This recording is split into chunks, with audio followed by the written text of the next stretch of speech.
Okay, so right here, I'll show you guys, we have the back strap. This runs from hip to neck on a deer. And then these are the true tenderloin. Some people call this the tenderloin. I'll just call it a loin or a back strap. The true tenderloins are inside the deer, kind of where the kidneys sit, straight through here along the spine. Another thing you'll notice here is that parts of it are a little darker, and some of it's are brighter red. The difference is really just that these guys were more exposed to the air while they were sitting in the cooler, and sometimes if they get little water on them, they'll be a little drained out as well. But it doesn't affect the quality of the meat. It's fine. If it turns green or something horrible, then that might be another story, but a little bit of oxidation like that isn't going to hurt anything. So you're good to go on these guys. And I have noticed I get better at cutting these out of the deer through time by cutting high. They go all the way up, kind of almost by the hip bones in there. So you gotta reach up after them and get the whole thing, because these are very tender, very nice cuts of meat. So I'll package these together and save them for, you know, Valentine's or something nice like that. They got a little bit of fat on them, but nothing to worry about. Okay, so I'll do these two together. Then, so this will be your back strap, also called a loin. You get this long, sinewy bit on the back. You do want to try and shave that off. You just follow the natural seam. You don't have to discard it. This is something that you can add to other tendons that you get. And this can be very good for making soup stock.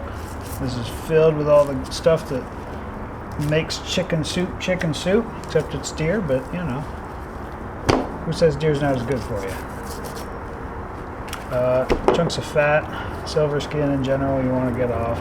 Even this little bit of silver skin, you'll notice it's hard to get it all off without making the meat a little raggedy, but that'll be a little bit tough to chew on, so you do want to get the thicker parts off if you can.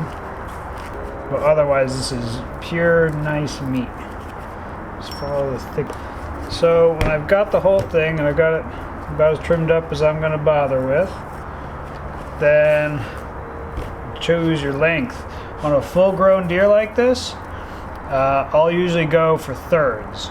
On a smaller deer, a first-year deer, I might just go in half. You can do the whole thing in one piece if you want to, but I try and think of, you know, it's just me and my lady right now, so dinner for two. If you go right here, a piece like this, cut into, you know, your portion would be like 3 or 4 little medallions right there with your potatoes and your broccoli and your salad and whatever. That's a nice little meal for two. So we'll go thirds, right? Knowing that it's thicker here than on this end. Make our little mark. Close enough. Swift cut. Just that. That's my loin. And I'll package them individually.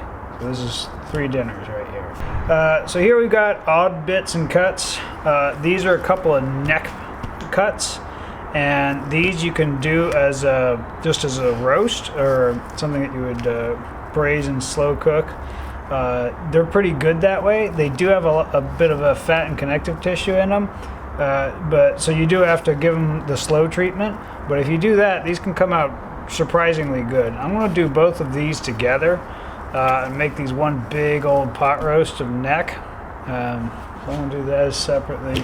These are some odd bits that came off the neck.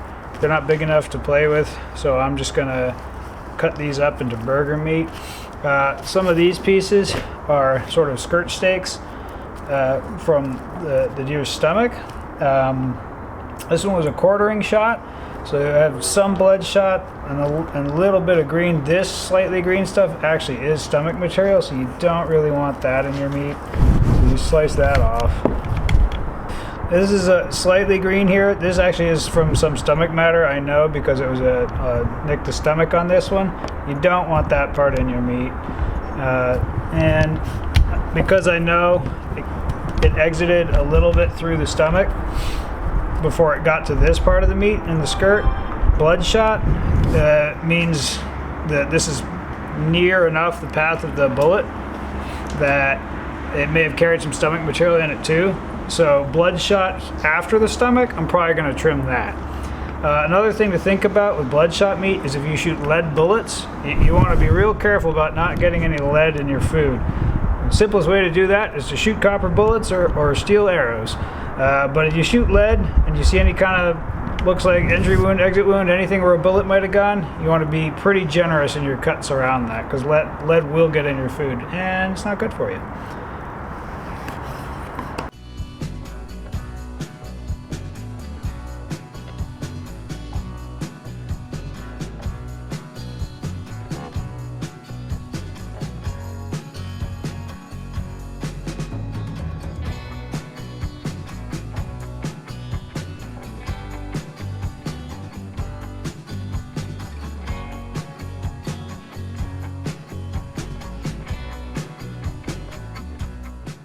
Details.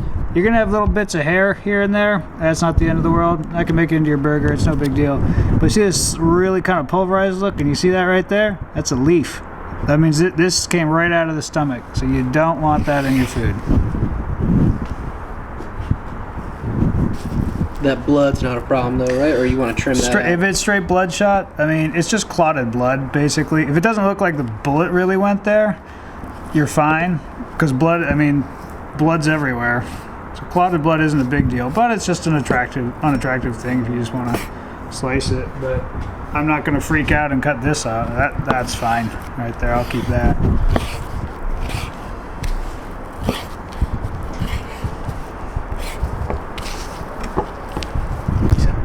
So I was inspired watching Meat Eater. I didn't get it as perfect a cut as I wanted, but they shaved the meat off the outside of the ribs and then included part of the skirt steak. So that's what I've got here. And what they did is they lined it with bacon and other good stuff and rolled it up and then trussed it up. I think I've got enough that I can get a good roll out of it.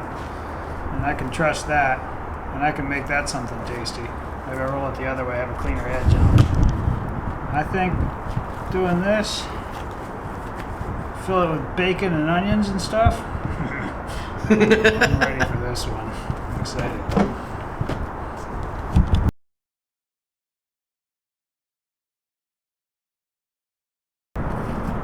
So for your shanks, you cut them. You want to cut them at least once. I'll probably cut this off because it's just bone. You do it for a couple reasons. One is to open the marrow up when you cook it, and two is to make them a little more manageable size. But the way you do it is you first cut the meat with a knife.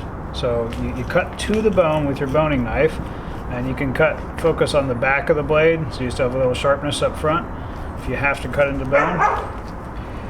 And you do that first before you saw, because if you saw through meat, it just gets mushy and makes a mess. It doesn't leave a clean cut when you're done, and you can sort of slip and maybe cut yourself if you're not careful. So from here,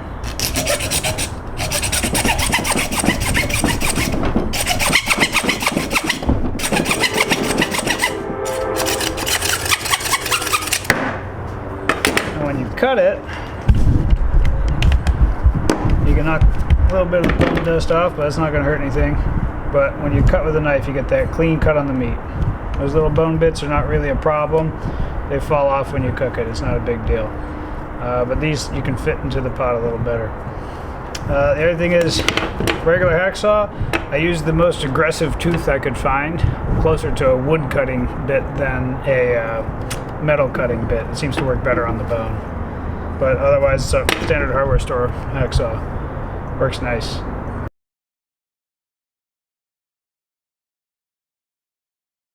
So, get your piece of butcher paper. There's a shiny side and a not shiny side. Shiny side goes on the meat. Get your meat. Wrap it up.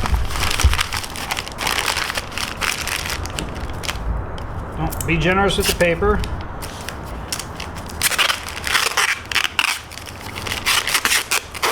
One continuous piece.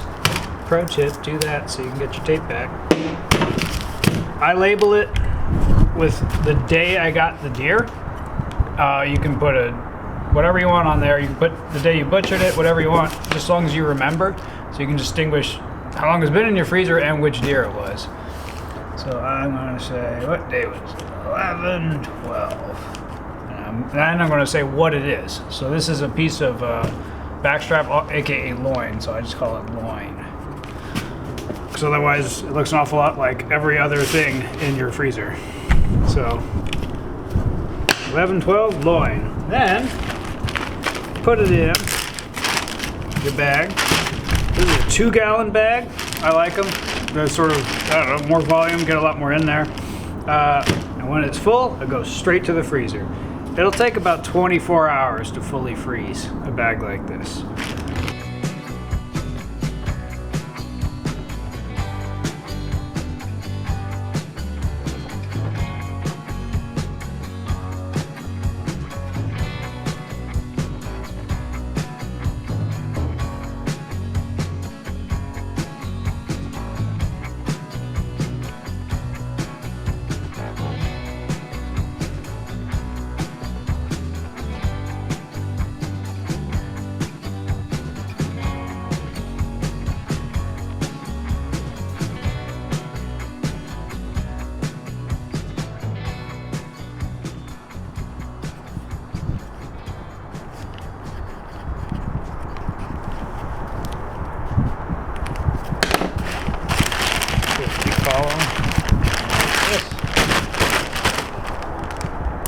Bag, and then we go over here.